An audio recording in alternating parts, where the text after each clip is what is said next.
especially grateful for the invitation, so thank you. Of course, not a problem. So, Tess. Yeah, I feel Steph didn't actually mean that. Yes, I did. A little too much fun. Oh shit. What? Her son doesn't know. So I think I know what's going on with my parents. Oh, really? Yeah, I think my dad is having an affair. What makes you say that? He's just been so cagey. He keeps saying it's mutual, but I can see how upset my mom is. And this morning I heard her on the phone talking about some lady named Lara. That's the woman that he's cheating with. No, your mom might be cheating with someone like all that.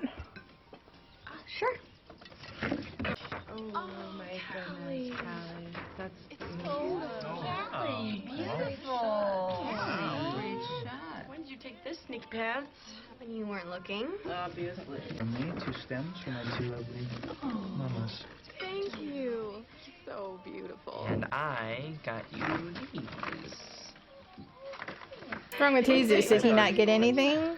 I would have thought like his thing came with him and Mariana got the same thing. Souls. I don't know.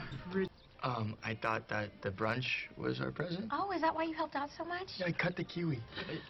But I did finish writing my essay, and instead of writing about my TBI as the greatest thing that impacted my life, I wrote about my 2 moms.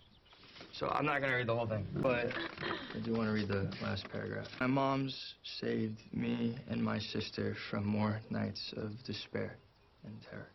They gave us the one thing that we dreamed of but didn't dare actually hope for: family. They made us feel safe, and for the first time in our young lives, loved. So loved. They made us feel like we were worth something, that we mattered, that someone in the world wanted us. And I know that there's nothing that I can ever give back to them that could equal what they've given to me, but I want my 2 strong, beautiful, brilliant moms to know that they don't have to hope I'll be the man that they've raised me to be, because that's the man I want to be. And I'll always do my best to never let them down. Oh. I want you all to know that the gift that you give to Mom and me, that it isn't the gift of loving us. It's the gift of the love that you inspire in us. And the way that you've opened our hearts bigger than we ever thought possible. And that feeling of loving someone so much, loving you guys so much.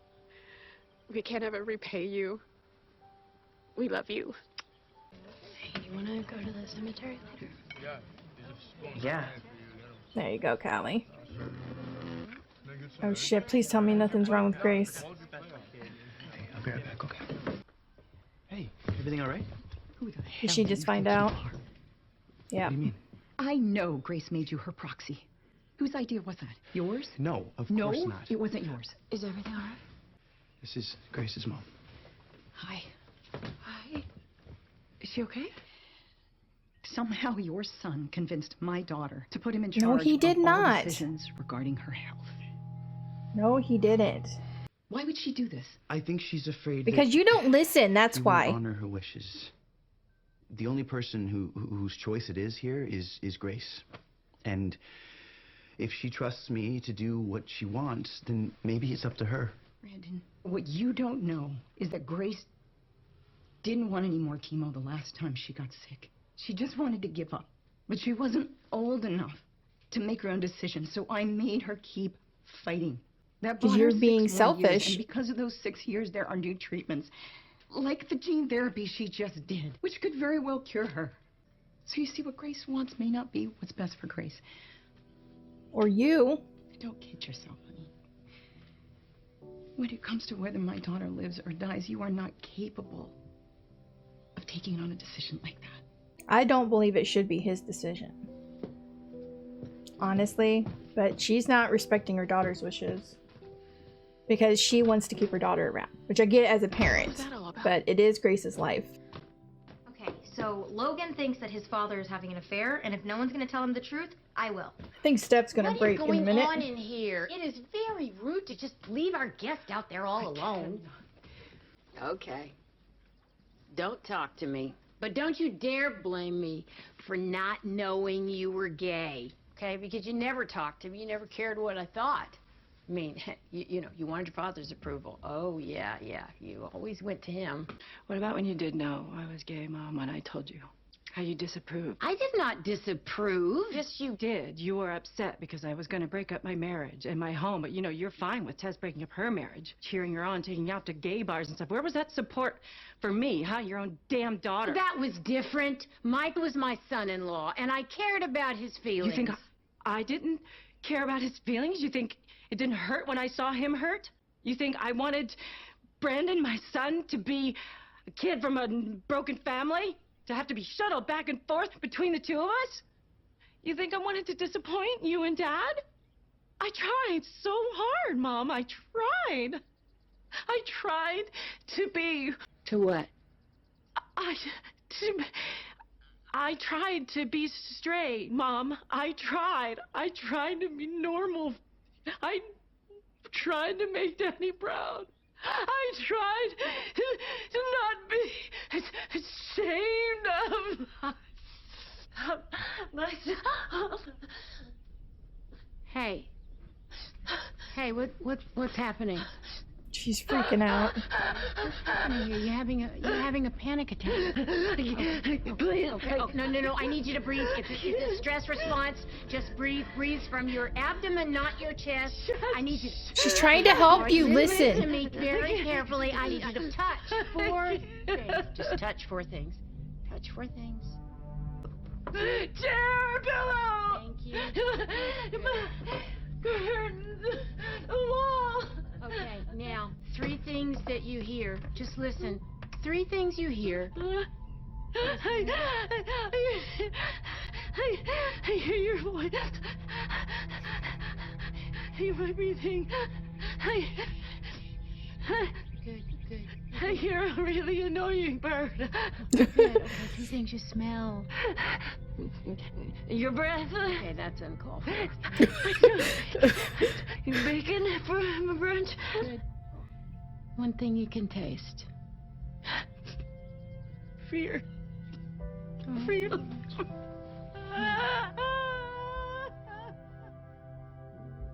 Oh, shh, darling girl. Maybe her mom Okay, being is there was everything what all she right? needed. Yeah, fine. Listen, Mariana knows what's going on with you. I mean, she knows you went to a lesbian bar last night, and she's kind of put it together for herself, so... She says she's going to tell Logan if you don't. You're right. He doesn't know we're here. Sure What she day does. it is. Cemeteries are like for the living. That's true. But that doesn't mean she Come doesn't and know you're there. remember people they loved. If we came every day, that'd be weird. Like a constant reminder that they're gone. Kind of like wearing Mom's necklace every day.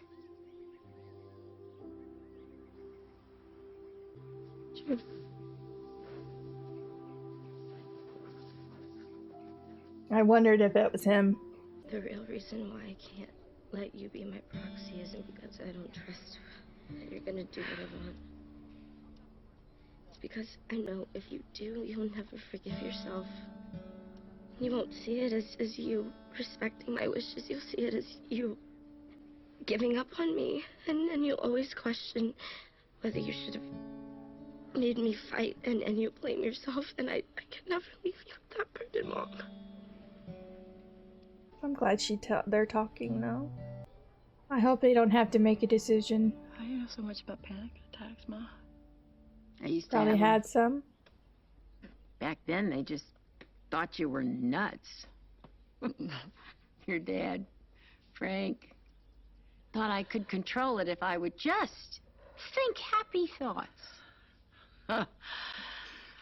Exactly. But you can't know what that experience is. You just can't have any idea unless you know it. But now you know. If you ever, need anybody to talk to who understands. I'm sorry that I ganged up on you sometime. It's okay. Ganging up was the way you two bonded. But didn't feel good being on the outside. Still doesn't. I'll try not to do it anymore, okay? for helping me. I love you, Mom. I hope you know that. And that is the very, very, very best Mother's Day gift ever, which is a good thing because I noticed you didn't get me anything.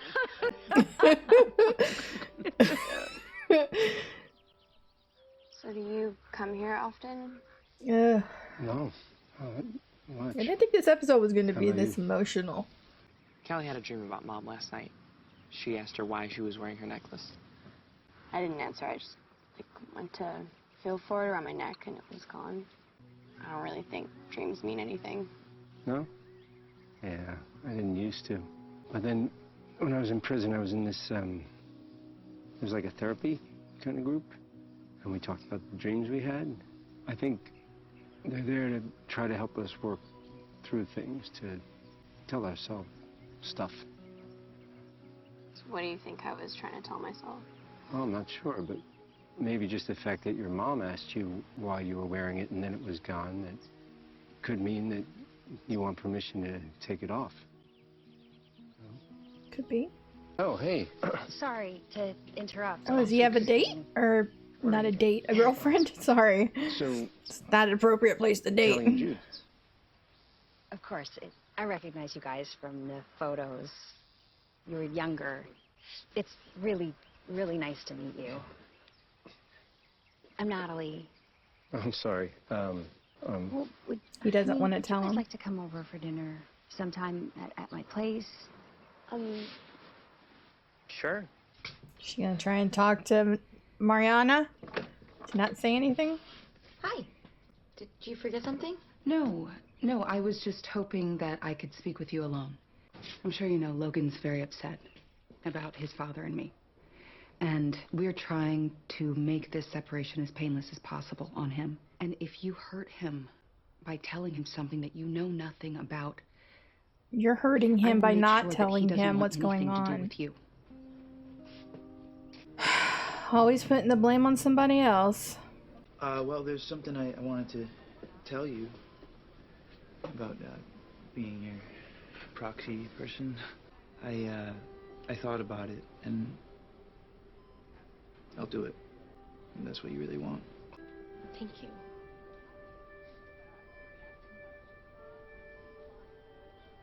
I wish she would have had this conversation with him before she went ahead and made him the proxy. But I'm glad she told him, and like it wasn't like something happened to her and then like he finds out like that I'm glad didn't happen.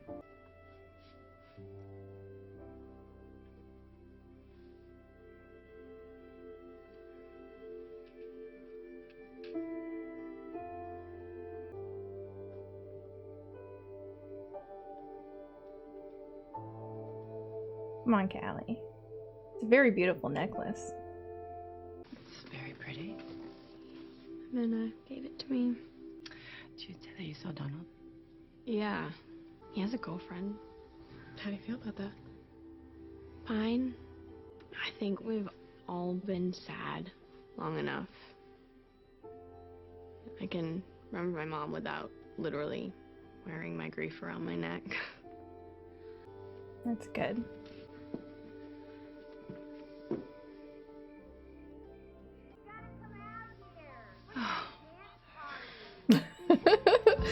Good God, what is happening? We're having a family dance party. Come on, this family needs to have some fun. Don't care where we're going, anywhere you are will don't let nothing else as long as I'm here with you.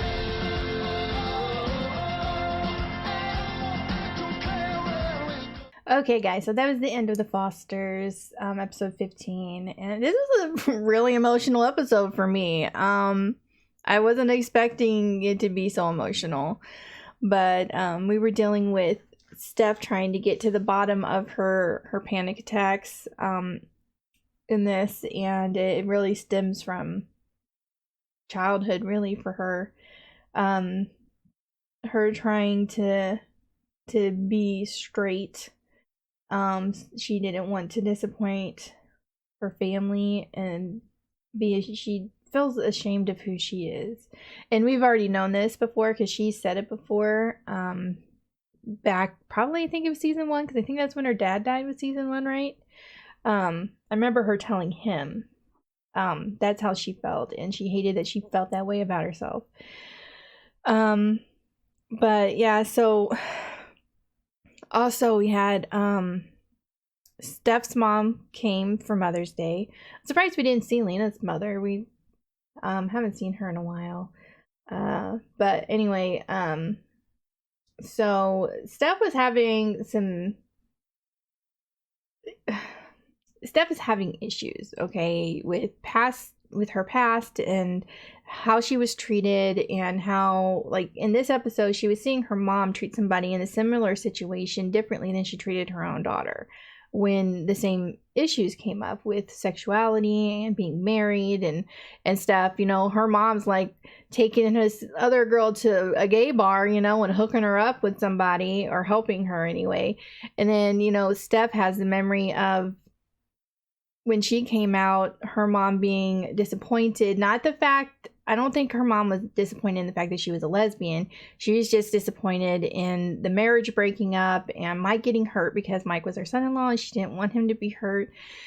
And so, I mean, I understand why Steph was feeling, I guess, jealous in a way that her mom was being more supportive to a stranger than she was to her. But the situation is also very different. Even though it's similar, but it was different. She doesn't know Tess. She doesn't know Tess's husband, so she's not emotionally connected to them. You know what I mean? So it was different in a way. But Steph, I think that her mom coming and Steph having her outburst and then having a panic attack, and then her mom being able to help her get through the panic attack, I think actually, at least I'm hoping this is really going to help Steph, you know, get a hold of, you know, what's happening to her. And it turns out her mom also started having panic attacks around the same time.